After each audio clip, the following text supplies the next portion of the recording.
Well, this is another important topic which is the gallstones, यानी gall bladder के अंदर ये स्टोन्स की डेवलपमेंट। इसका ताल्लुक भी न्यूट्रिशन के साथ है और ये हमने देखना है। तो गाल स्टोन, पहले तो हम ये देखना है गाल स्टोन्स होते क्या हैं।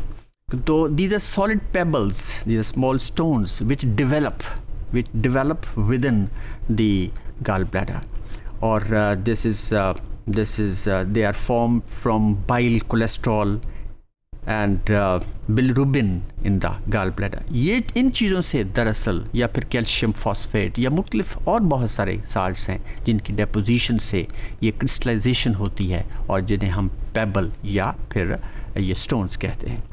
तो गाल ब्लैडर, ये तो हमें पता है ये क्या है। ये लिवर के ऊपर एक बैग है जिसके अंदर बाइल स्टोर होती है जो कि लिवर से आती है और वो फिर ड्यूडेनम में जाती है। तो liver is present on the upper right part of the abdomen, जिसे हम देख सकते हैं। तो this is the gall bladder, और जिसके अंदर ये स्टोन्स पड़े हैं। नाउ इसके सिम्टम्स क्या हैं? तो सिम्टम्स में भी एसिम्प्टोमेटिक। पहली बात तो ये है कि पता ही नहीं चलता, कोई सिम्टम ख़ास मामूली महसूस होता है या पता नहीं चलता, लेकिन फॉर सेवरल ईयर्स, और फिर जब बहुत ज़्यादा इसके अंदर शिद्दत आ जाती है, ये स्टोन बड़े हो जाते हैं, या बाइल जो gall bladder it is filled up with the stones, तो फिर पेन शुरू हो जाती है। लेकिन शुरू में तो पता ही नहीं चलता कि यहाँ पे स्टोन्स हैं या नहीं हैं। Now, a characteristic symptom of a gallstone that is attack is the presence of colicky pain। शुरू में ये बड़ी शदीद पेन होती है, लेकिन फिर in a few hours ये बिल्कुल रिलीफ महसूस हो जाता है। और फिर लेकिन बहरहाल जब वो पेन में शिद्दत आती है तो फिर नौजिया और वॉमिटिंग का भी एहसास होता है। The pain that is increases for approximately 30 minutes, जैसे कहते हैं दोहरा पड़ना, इस तरह कॉलिक की पेन शुरू हो जाती है और वो फिर थोड़े रेस्ट करने के बाद ये ठीक भी हो जाती है। Now often attacks that occur after particularly fatty meal, ये जब बहुत ज़्यादा फ्राइड चीज़ें खाई जाएं तो उसकी वजह बनती है बसा औक़ात, and almost always happen at night and after drinking.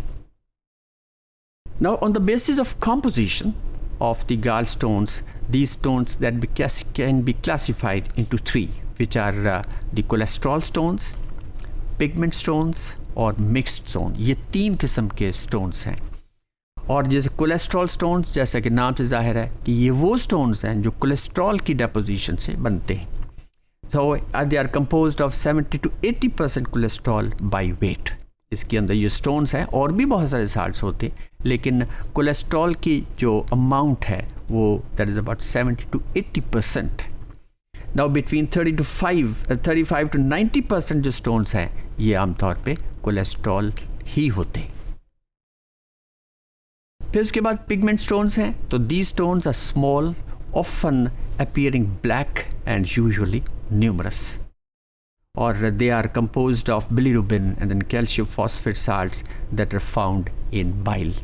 तो बाइल की ही डेपोजिशन से उसके साथ साल्ट्स आ जाते हैं और वो एक दूसरे क्रिस्टलाइजेशन शुरू हो जाती है, और वो पहले छोटे होते हैं, फिर उन्हीं के ऊपर बढ़ते जाते हैं और ये स्टोन बन जाता है।